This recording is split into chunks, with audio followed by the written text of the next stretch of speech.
I just found out, or I was just reminded that I'm singing in the show an Italian song. Ooh, I didn't know you could sing. I you can. sing? Yes. Wow. Oh, the questions you could ask me. We should just get started with this episode of The Women Your Mother Warned You About, brought to you by Sales Gravy. I'm Gina Tramarco, Master Sales Trainer and Coach at Sales Gravy, with my cheeky co-host, Susanna Gray Jones. I just like saying the word cheeky. You do. You keep calling me cheeky. I like it. I like it. You are a little cheeky. Yeah. Yeah. And saucy. And saucy. Okay, let's talk about this for a second, because your saucy is my sassy, because I really truly believed you were saying the American sassy. Well, you are saying sassy, but it sounds like saucy to me. As in sauce that we put on pasta. So after our last podcast, I actually looked online to see what the difference is between sassy and saucy. And me, being English, thought they were the same. I just thought you Americans had a really cool, accent. So you were saying, hey, it's so sassy, when I'm saying saucy. But they are actually different. So according to this online, okay, so it says saucy is a smart remark. Sassy is attitude. So you can be teaching a class something and a student will correct you. He's being saucy. But if I call your sister annoying and she goes, I know you are, but what am I? She's being sassy. So there we are. Now we know. Inquiring minds wanted to know the difference between saucy and sassy, and we are a little bit of both. Absolutely. So I understand that today you've got some questions for me. I do. I have some questions for you based on what some of our listeners have shown some interest in. Oh, boy. I'm interested in. Okay. So for those people who listen to our podcast who don't realize, Gina and I have done some co-coaching together. And I've been a witness to someone saying to Gina, you're so confident. I want to be more like you. And then Gina's answer has been, well, no, actually what you're saying is, you want to be more like you. And I want to explore that a bit, because I genuinely think having a little daughter who's about 3 years old and all she wants to do is be a princess, as they do, I'm really interested in this whole self-discovery thing, which has been a bit of a journey for me, but seems to come very naturally to you. So my question for you is, how did Gina become comfortable being Gina? And what advice do you have to other people to feel more comfortable in themselves? So this is a interview Gina show. I'm okay with that. I'm good with that. It does come up a lot, that question or that comment. And when Susanna's talking about us co-coaching, I oversee the coaching program at Sales Gravy. And so part of that is me helping other coaches get onboarded and onboarded in our way of coaching. And so that's what she's talking about with the co-coaching. But this has come up several times where people reach out to me directly and say, hey, I want to coach with you. What does that look like? You're so confident. And when I'm asking things like, what do you want to get out of this coaching? And that comes up a lot. Confidence is an issue that comes up so often with salespeople in our coaching, in our training, in general. And where did I get it from? It's a really good question. I think it's a combination. I think it's a combination of how I was raised, and a combination of that with being open to learning, but more specifically being open to failing. And then you add the third part of that component would be probably my improv and performance background. I think it is a recipe of all of that. So you want me to dive into that, kind of unpack that a little bit? I'm keen to know, was there ever a point where a sort of turning point? Did you ever go into situations and feel, I don't know who I am. I'm lost. I need to feel some sense of reassurance. Oh my God. My whole life I think that's a natural thing. I think we all feel that way, and some of us wear it differently. So would you say in an element you're always on stage? Oh, yeah. Yeah, I'm always on stage. And there's a side of me, I think that, and some people will be surprised by this. There's a side of me that people don't know, that I don't show. And it's not about not being authentic about it, but there are things about myself that I don't show. And I do believe that we are always, always on stage. People are always watching us, even when we're not aware that they're watching us, they're watching us. And so there's I think I carry myself with this attitude of someone's always watching, but sometimes I forget because I'm human. Sometimes I forget that people are watching and I screw up and I make mistakes. And part of that is owning up to it when it's brought to your attention, especially. And sometimes you make mistakes and don't know it, and it gets brought to your attention. And your blind spot. I like to think of that as your blind spot. Yeah. Yeah. And you have to own that too. So yeah, I believe I'm always on stage, and people look up to us for different reasons. And I don't know when I probably figured that out in the last maybe 10 years. It really hit me that people are always watching, no matter what level of success you're at or failure. Somebody's watching you. Somebody's looking up to you, or somebody's looking down on you. Yeah. It's interesting, isn't it? Because I spend quite a lot of time getting ready in the morning. And I remember my sister saying to me once, stop caring about what other people think. Just go out and be yourself. Don't spend ages on your makeup. And I used to joke, well, you never know. I might meet Prince William. I'm in London. I might meet Prince William. I might be the next queen. Didn't happen. But anyway, I thought it could. And ultimately, you never know who you're going to meet. This morning, I'm in a coffee shop and somebody calls me and says, I want to work with your company.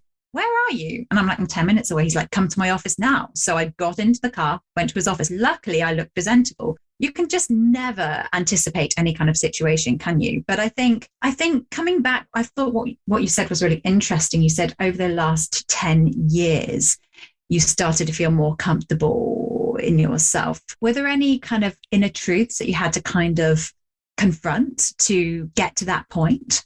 Yeah, I think the thing that comes to mind, like as a trigger for me of like when that started to gel, is someone gave me this piece of advice.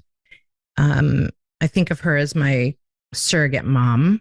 Okay. Her name is Mary Lou. And yeah, I'm from a big city. I'm from Chicago, and I relocated to a small town in the South. I don't want to say small. I mean, it's kind of small. I mean, Myrtle Beach, South Carolina, the median population is 30,000 or 35,000, and the county population is probably 500,000. So that's small in comparison to a city like Chicago, and small enough that everything is like 6 degrees of Gina Trimarco. Like everybody seems to know everybody in some way, shape, or form. So there's a lot of, how do I say this? There can be pettiness and conversations behind your back, people talking about you. You're always going to have that, but it's more noticeable in a smaller ecosystem, right? So there was someone who was just talking smack about me, and it really hurt me and affected me because it was someone I actually looked up to as a role model. And it was someone I had gone to advice for, living in this new community. And she ended up just smack talking me a lot. And it really, really hurt my feelings. And I'm super sensitive. And I don't think that's another thing. I think a lot of people don't realize how extremely sensitive I am. And so Mary Lou said to me, it is none of your business what other people think about you. And I had to just sit in that. I was like, what are you talking about? Like, what do you mean it's none of your business? It's not your place to be thinking about it, wondering about it, dealing with. It's not, that's their opinion. That's their perception. That's their right to feel that way. And it's not your place to question it. That's them. That's on them. And so that was like probably the first step for me in putting myself in that mindset constantly. Now, this is not like oh my gosh, that solved that problem. I still suffer with worrying about what people think. Like it's just it's just, I think, natural and human, but you have to switch your mindset and be like, you know what, that's on them. That's their perception. That's fine. And I think that's really come to serve me when it comes to business and sales and ideal clients, right? Like, I'm not everybody's cup of tea. I'm just not. And that's okay. Yeah. And I think that's really important because we do put ourselves out there as salespeople. And we're aware about the reptile brain. We're aware that being rejected is not nice. But I think once you get over that and you recognize it, you can really start to sort of pick that up. What would you say to salespeople who are struggling with that sense of self? And we had one listener saying that she sat in an office every day and she really struggles just to have that confidence to fail in front of other people. I have a couple things to say about this, and this reminds me to transcribe this episode because these are the things that probably should go in the book that I probably should finish. There's a couple things. One thing that I've coached people on over the years, especially women entrepreneurs, because my coaching started with women entrepreneurs, women business owners. The quickest way to get to confidence is trying things and failing and getting up again and doing it again and doing it again and doing it again. That would be number one. Number two, be open to listening to what people have to say to you that's positive, right? When someone gives us a compliment, and I think we struggle with this as women more than men do. And I'm not trying to make it a man-woman thing, but this is my opinion. If we get a compliment and we're like, oh, no. Like when someone's like, you look good today. Oh, no, I just wrote out of it. Right? We have a hard time of accepting the compliment and just saying, thank you. Now, tangent on this, I remember this as a child, which I forgot to mention the whole childlike mindset of confidence. I remember as a child, one of my cousins saying to me, you've got the prettiest eyelashes. Now I've got really long eyelashes, but as a child, obviously they were super long. And I said, I know, as precocious as possible, like, I know. And interestingly, I got to remember this story because this is so much about childlike. That adult said to me, you shouldn't say that. You should just say thank you. I was like, it was squashing me going, I believe in myself that yes, I do have pretty eyelashes, but I was like being told, I was being schooled. Don't be that way. Be proper and say thank you. Yeah. So that's a fine line to balance of like, yeah, you're right. Yeah. With thank you. Blending those two and then completely getting away from, oh, no, that's not true. That's very English. We're very self-effacing. Yeah. So those would be two things.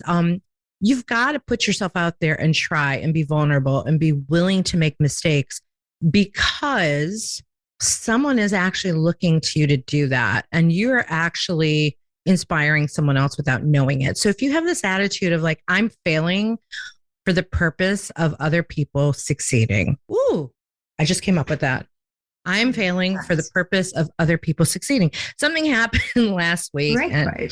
And I write that one down so I remember it. Something happened last week that was a repetitive situation that I'm dealing with at work. And that was frustrating me. And I put in an email of like, here's what's going on with this situation. Is getting everybody up to speed on it. It's something called technology.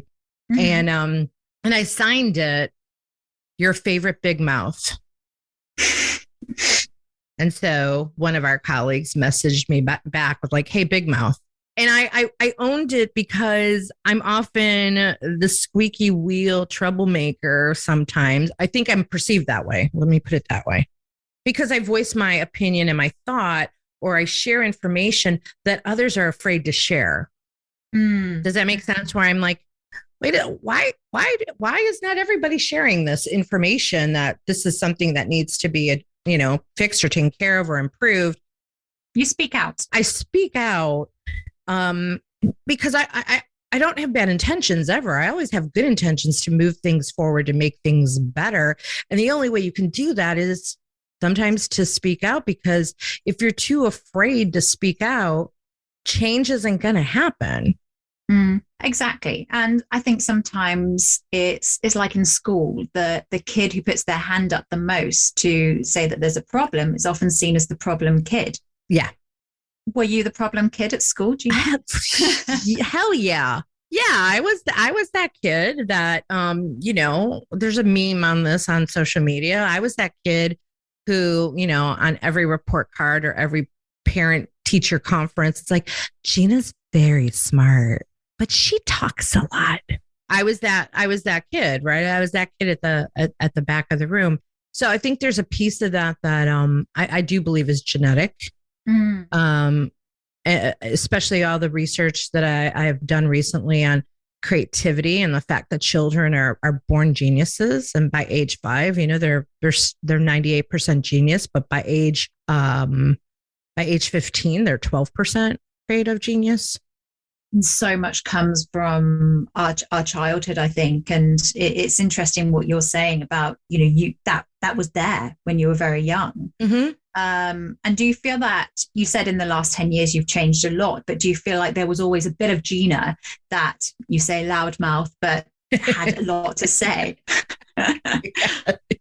Well, yeah, 100%. 100%. That Gina was always there. And I think, as an adult being seen maybe as a loudmouth or as a rebel rouser or someone who stirs the pot. I know I'm using all these different idioms that maybe will not translate overseas, but I think part of that comes from the fact that I have been able to hold on to some childlike ways. And I'm saying childlike, not childish. I want to be really clear. And this came to my attention at about age 19 or 20 when I was studying at Second City in Chicago in improv and going to college simultaneously. I was the youngest one in my improv classes. And one of my teachers had said to me, "You are so childlike on stage. Never lose that." Interesting. And I think because I think, being the youngest one in the class, right? We do know from studies that the younger you are, the more creative you are, the more playful you are, the more open you are to imagination and failing, right? The younger you are, the better you are at that. So I think that's what he meant, is that I got on stage and I had no inhibition, right? I just tried things. I did things. At that age as well, being kind of like the young vampy girl who was much thinner at that time too. I mean, I still find myself sexy, but I was the girl that they would cast into like the bimbo role for everything. Like, let's put her in the trampy, vampy bimbo girl. And in the beginning, it would irritate me. I'm like, can they not see past this? And then I was like, you know what? I'm going to embrace it. I'm going to embrace the role. And so what would end up happening is that my little tiny role, for anybody who's been in theater, understand, my little tiny role would end up upstaging everybody, because I would play that role as big and bad as I could, where it became center of attention. I'm like, yeah, don't put baby in the corner. Right. And I continued that. Theater's always been in my blood on the side as a side hustle or a side. Well, I mean, I owned a theater for 12 years too, but I just learned if someone's not going to recognize my fullest potential, only I can do that. Yeah. And that's so true. One thing that I always think is we have a sense of self, who we want to be. So for me, I like to be a kind and compassionate person, but I also want to be popular. Okay. I think a lot of us want to be popular. Yeah. And part of being popular, sometimes popular. Oh, sorry. Popular. You're gonna be popular. But part of being popular sometimes means doing things that you think people want you to do and to be liked, opposed to who you actually are. And that's something I struggled with myself. I mean, I grew up with having strong dyslexia and dyspraxia, and I was this blonde girl who would be quite clumsy, and they used to compare me to Legally Blonde, the girl who would always be tripping over and say really dumb things the first thing in my head. And I remember because I got into Cambridge University, and a girl turned to me and she said, "Suze, what are you doing here?" And I was like, I go here in the legally blonde way. And she just didn't believe me because I was the kid who struggled with learning disabilities and things like that. But what she didn't understand, I also had to try that bit harder to do well at school. People saw me struggling, but actually I was working a lot harder than they were. I was like that duck, just paddling. Yeah. And I think at some point, I used to hide and just not tell anyone that I had this learning disability. At one point, I just thought, you know what, I'm just going to tell people. And it made me so much more confident in myself. I didn't feel I had to fit into this box that everyone else has to. And I've noticed that about you a lot since I've known you. You expose your vulnerabilities, even when it comes to pitches and presentations. You know, you're very open, and that makes people relate to you a lot more. You expose yourself in ways that maybe other people don't. Mm-hmm. Do you think that's fair? Yeah. 100%. Yeah. And here's some words from our sponsor, Jeb Blount at Sales Gravy. Hi, this is Jeb Blount. There's a reason why thousands of sales professionals and top companies across the globe hone their sales skills at Sales Gravy University. You see, Sales Gravy University is different than most learning platforms. First, we have live courses taught in a virtual classroom by our master trainers that start almost every single day.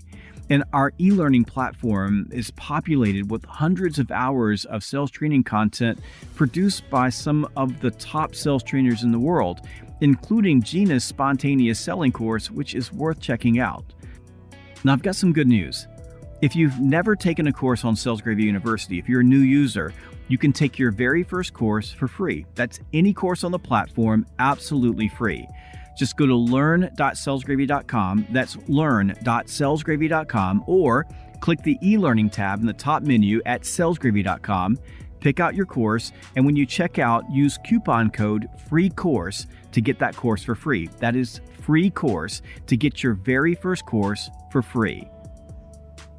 And do you think that's why you have been successful? Because you've got peace with, has there been any part of you that's thought, you know what, I actually don't like who I am right now and I want to be more like someone else? No. Yeah. You know, I never feel like I want to be like somebody else. I always feel like I want to be a better version of me. And how do you know what a better version of you looks like? Well, I don't think we're ever the best. I mean, I just don't. I mean, maybe that's a bad thing. It's sort of like mastery. Can we ever really truly master anything? We know it takes 10,000 hours to master something, but have we ever fully mastered or been fully the best? Because if you get to that point of full mastery or being the best, you have nothing else to aspire for. So I just think that we can always be a better version of ourselves. So there's definitely things that I wish I was better at that I'm constantly saying, all right, let's try to get better at that. Yes.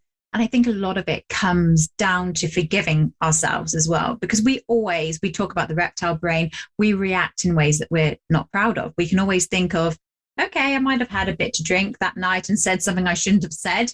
We've all been there. And a lot of people get really angry with themselves, or that guy who broke up with them, and they think, oh man, you know what? I'm so embarrassing. Why did I text him? Why did I act like that? Sometimes it's just having peace that we are human. We are going to fail. And there are always going to be people who dislike you, no matter how hard you try. So the harder you try, the less authentic you'll be. So always. And this is also a leadership thing I've seen over the years, having been a leader, managing teams, probably had to manage the most, but 50 people. And I learned this early on, like in my management career, that people are not going to like me no matter what. Right. And that's, I think, a struggle for leaders, right? You're trying to do all the right things, especially if you have some level of empathy in you, which you need to be emotionally intelligent. Even the most emotional, intelligent, empathetic leader struggles because someone is going to criticize. Someone is not going to be happy with it. And you have to build up this veneer and resilience that I cannot please everybody. And there is even as trainers, right? Like trainers and coaches, even as salespeople, not like I said earlier, you're not everybody's cup of tea. Like someone might like my training, and someone might not. Right? Someone might prefer you as a coach over me as a coach, because there's just something about me that might not resonate or something about you that might not resonate. And you're just never, ever going to please people.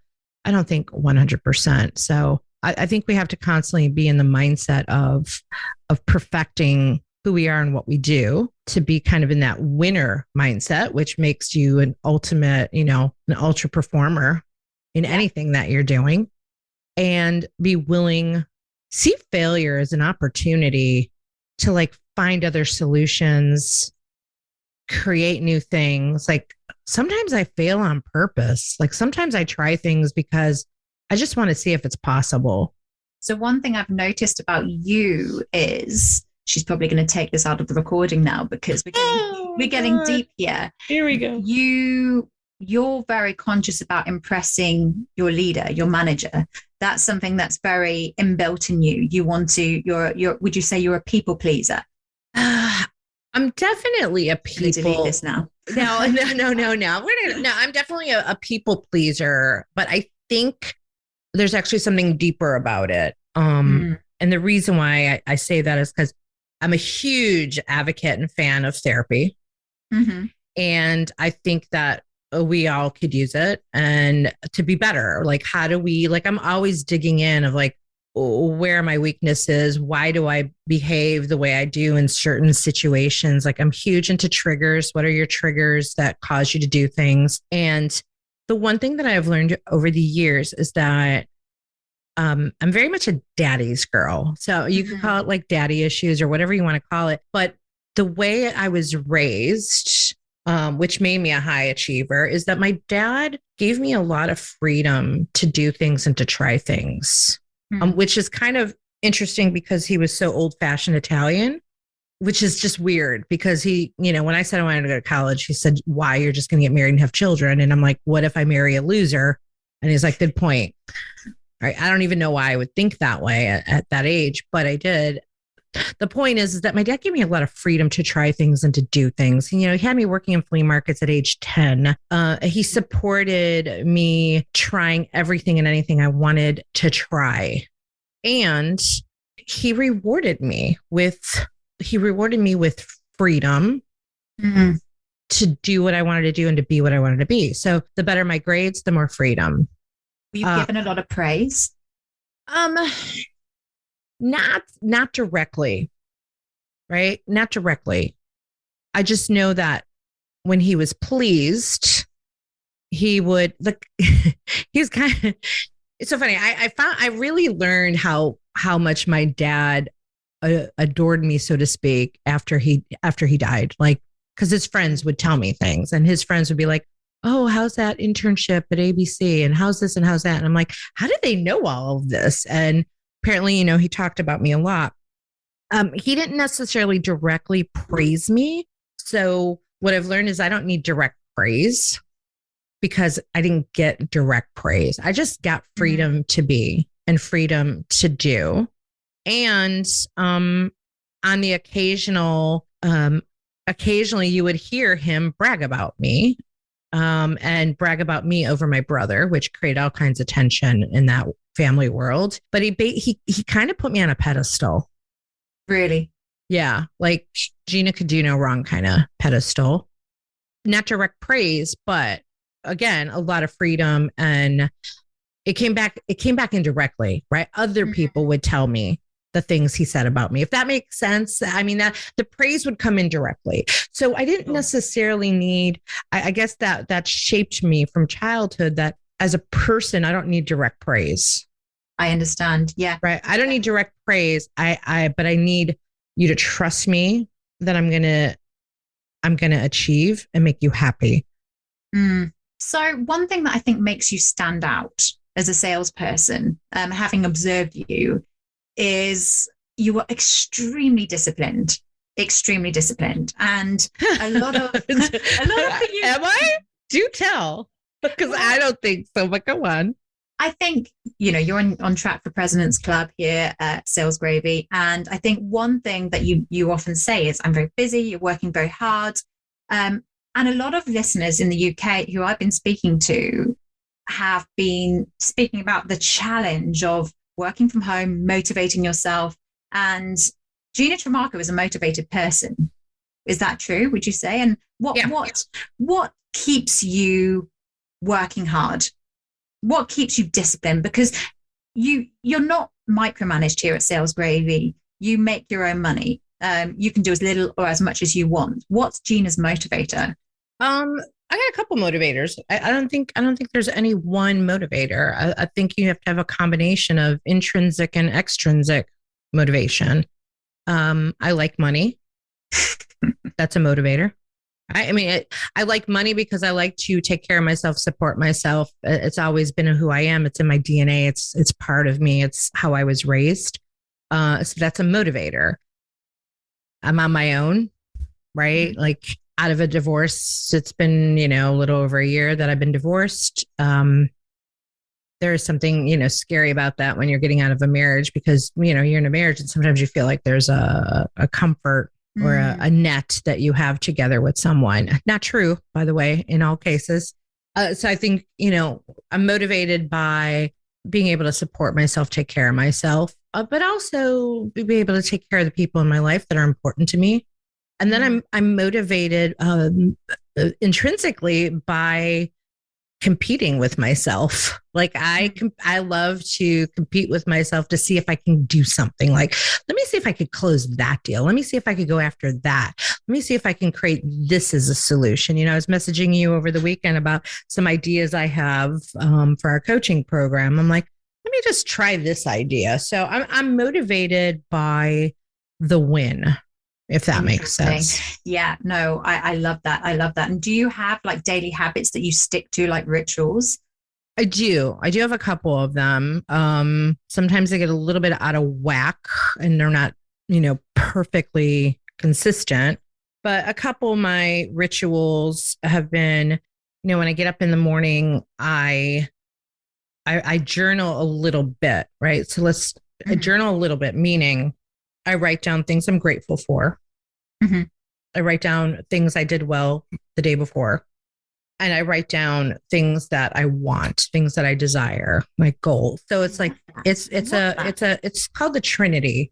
So it's 3 gratitudes, 3 props, so to say, prop yourself up, and then 3 desires, right? So I write those 3 things down every day. And that gives me perspective on when I may be feeling down about something. I'm like, all right, just be grateful for this piece of it. And it helps me turn things around because we teach us at Sales Gravy, the negativity bias. Like we just, as humans, we're wired to go negative and we just go there. And so the gratitudes and the props help me get out of negativity. Yes. And I think that's why what we're talking about is so important, like knowing yourself. And that mindset, if you don't know yourself, you're not going to know how to change your mindset. You're not going to face the truth. Yes. And you're not going to be able to explore them. And sometimes the truth is ugly. I had to admit the dyspraxia. I had to admit the dyslexia before I could move on from that. In the same way that my boyfriend, my husband, even, he's my husband now, on our first date, he said to me, he mentioned something because he's got scarring on his face because he's had acne scars. And he mentioned something about it and brought it to the surface. And that kind of got over that kind of awkwardness of it, if that makes sense. So sometimes we just expose them and they're on the table and we feel a lot better about it. Yeah. But we're getting very deep and personal now. I've got a really curious question for you. So I am guest or auditioning co-host on your awesome podcast. I want to know, why is Gina a woman that my mother warned me about? Oh, wow. Okay. I've never been asked. I don't think you've ever asked this question. I think our listeners need to know. Why is Gina a woman your mother warned you about? I think because I go against the grain of what we think we should be. Right. We have been raised and conditioned, and probably more so from an English perspective of how to be proper, how to do what's expected of us, how to stay in status quo, do what everybody else is doing. Don't shake things up. Don't rattle things. Just be quiet. Do the things that are expected. And that's just never been me. Mm. And I think it's because I had a father who encouraged me to be precocious. And interestingly enough, my mother was completely the opposite of that. So I had a horrible relationship with my mother who hated that about me, but my father loved that about me. Yeah. So I mean, what makes me a woman your mother warned you about is that I do things that I want the way I want to do them. I do things outside of the box. I do things that might stir people up a little bit. Sometimes on purpose, and sometimes completely accidental. Watch out. Watch out. Sometimes intimidated by you. What's that? You think you're intimidating? Yes. I've been told that. So I've had to embrace that, because when I first heard that, it bothered me and upset me, because I was like, no, I want everybody to love me. But if that's how people perceive you, that's their perception. That goes back to, that's their perception. And it's none of my business that that's their perception. Now, that doesn't mean I'm not coachable on how to be a little bit better, meaning this came up early on with Sales Gravy. One of our colleagues had said something to me about my emails being kind of short and curt. And I'm like, well, it's direct and to the point. It's email. Like, I don't have time to send you a fluffy, lovey-dovey email. Like this is for, and I believe email is for like quick communications. Sometimes you have to put some additional stuff in there. But I can be warm and fuzzy in a conversation. I get that 100%. And you are quite quick and straight to the point in your emails and your messages. And I've been accused of that as well. And I think it can be the danger of email. And that's why I always say to people, just pick up the phone. Just pick up the phone. Oh, 100%. There are many things that need conversation and should never happen in an email. And people still do that. Again, get to the point in that kind of communication, because people are busy. But going back to the intimidating piece of it, I want to elaborate a little bit on that too, because I think when we intimidate someone, that's their problem, not ours. Why are you intimidated? Especially if I didn't do anything intentional, right? Sometimes the word intimidation can be perceived as bullying along those lines, right? Like, I'm not trying to intimidate you. We own our emotions. We own our feelings. So nobody can make you feel anything. Nobody can make you feel intimidated. Nobody can make you feel happy. Nobody can make you feel sad. Even with my significant other, back in the day, I might have said, oh, you make me so happy. But no, right? Like I've actually recalibrated that. I'm like, you do things that make me happy. Yes. No, I love that. I feel happy when you do those things. Yeah, good or bad. I feel this. I feel sad when you do that, because, oh my gosh, I'm going into like framework, right? This is like ingrained, right? I feel this way when you do that because, right? And a lot of times I own up and go, because I've got this trigger. Because that reminds me of something in my past. It's not you. It's my problem. I just said this to him last week. I'm like, it's my problem. I just need you to know I'm struggling through this issue right now. You need to be aware of it, but it's my problem to solve. Yes. You're taking ownership of your reactions, basically. Yeah. You're not putting it on that other person. Yeah. So if you're intimidated by me, shame on you. Yeah. Well, I'm not intimidated by you. I think if people were to look at us, I won't go into the whole story, but I once auditioned to go on The Apprentice. Do you guys have The Apprentice in America? Oh my gosh, yes. So I got through to the final 60, which was great. I was a bit younger than what I am now, probably about 7 years ago. And they got me on camera and they said, okay, Susanna, what's different about you? And I said, I think of a song in every kind of situation. And they said, okay, so what song are you thinking now? And I thought, what do they want to hear? So I started dancing and singing, I'm a survivor, I'm gonna make it. And the guy literally looked at me like, no. And I knew I'd completely, because I was trying to be on show. I was trying to do what I thought they wanted me to do. And it was an epic fail. I mean, don't get me wrong, I'm glad I didn't get on the program anyway. No offense to anyone who's on the program, but essentially it wasn't my path. But I think, yeah, it's a great example of when we are trying to be something that we're not. And we all do it sometimes when we're in situations that we're uncomfortable of. But they described me as an angelic assassin. And I think when people look at me, they see, oh, she looks very sweet. She's very English. She's very proper. But there's a cutting edge. Whereas I think when they see Gina, they see more of a feisty being. And that's not a bad thing. You know, there's part of me that wishes that I was seen as more feisty and it wasn't just in here. But, you know, we see people how we see people, don't we? And I'm happy being an angelic assassin, if that's what they name me. But sometimes it doesn't serve me to be the feisty looking one. Sometimes, it's a struggle and slightly irritating because at any moment I could change that and be like, all right, Gina, be proper. Don't be feisty, be status quo, be quiet. Like I could do that, but I think people would see through it and I would eventually struggle. And I'll tell this one last story because it's time for us to wrap up. Because of course I have to go on a sales call.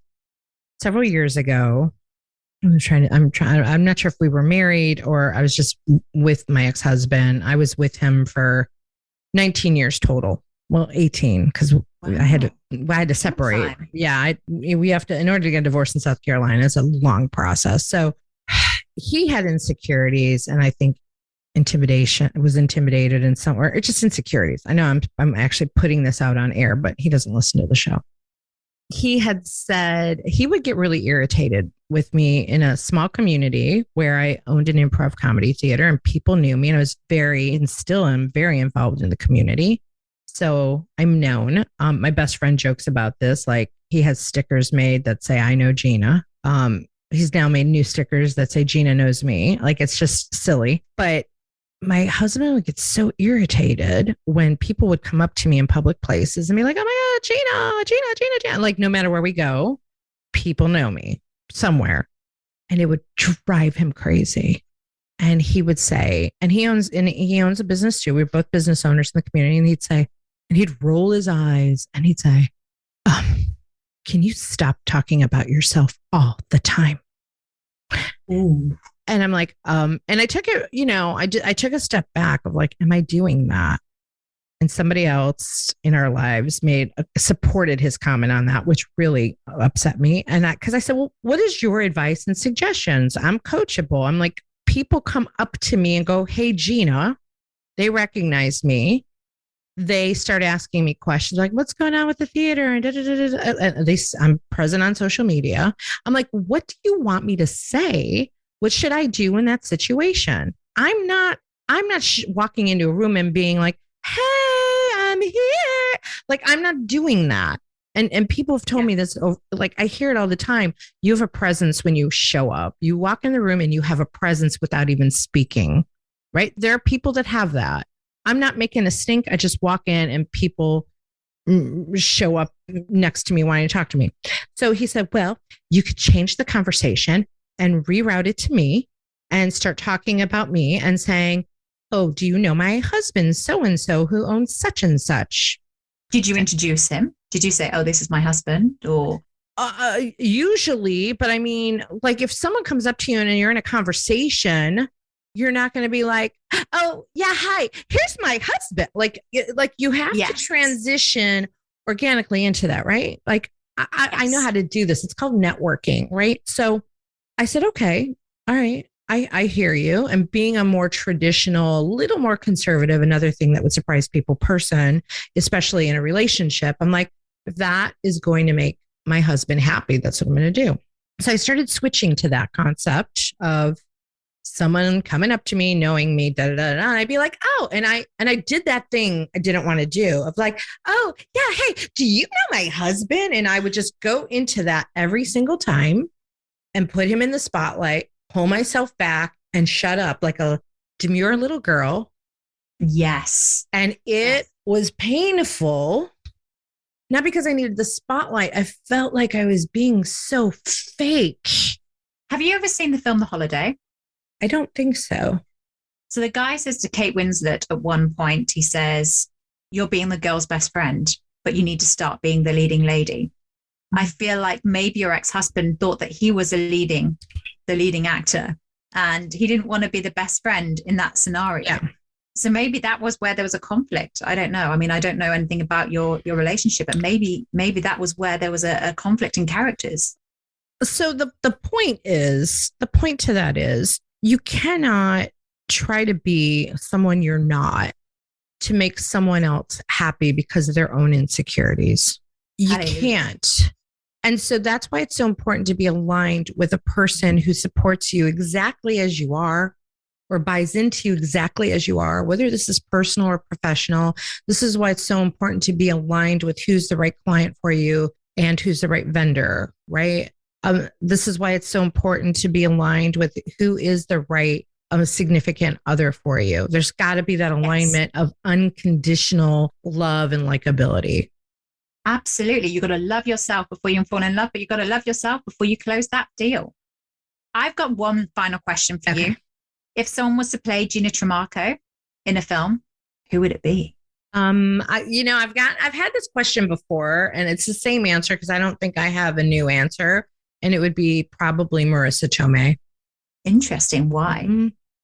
I don't know. The Italian features. Some of her past characters maybe I resonate with.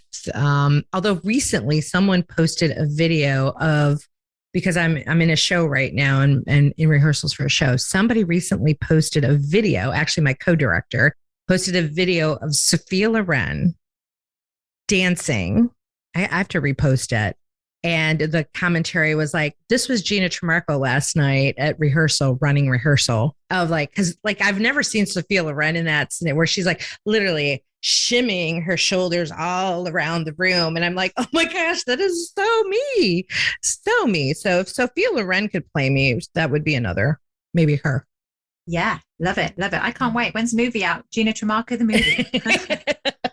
I don't know. I'll have to ask my agent and get back to you. I hope this answered some of your questions. It did. Do you know what? Have you ever been in this situation before on a podcast where someone's actually been asking you questions? Because I think it's interesting. We see a softer side to Gina today. And I think it's very fascinating. I often notice you try and glaze over questions when I fire them back at you. So I was determined on this episode to get a bit into the history of Gina Trimarco. Do you feel good about what you got? I've got more to get out of you, but we've got more time. So another episode. Well, maybe another episode, and maybe we'll dig into more about you on the next episode. That's what I'm thinking. Sassy and classy. Sassy and classy. Hey, Warners, we got to get out of here because I've got a sales call to be on. And I'm sure Susanna does too. So thank you, Susanna, for this gentle interrogation. No problem. To learn more about me, to learn more about our show, go to womenyourmotherwarnsyouabout.com. You won't see Susanna there quite yet, but I'm working on that. I'm a little bit behind. One of my things I'm working on the website. And find us on all the socials and, of course, salesgravy.com. You can find both Susanna and I on that website. And hey, check out salesgravy.university. That is the place to be to take your sales game to the next level. So check that out. Thanks to Sales Gravy for sponsoring this podcast. We are so grateful to Jeb and Sales Gravy for that. But we got to go. So what is a good way to say goodbye to people in the UK? Is there a popular phrase? Well, my 3-year-old was waving to us on this merry-go-round the other day, and she went, farewell, farewell. Very posh. It was hilarious. Well, so, I'm going to say a goodbye. Do your English accent. And farewell. Farewell. We're out of here. Okay. That was cheerio. Bye-bye. Great English accent, Gina. When do I get to do the American impersonation?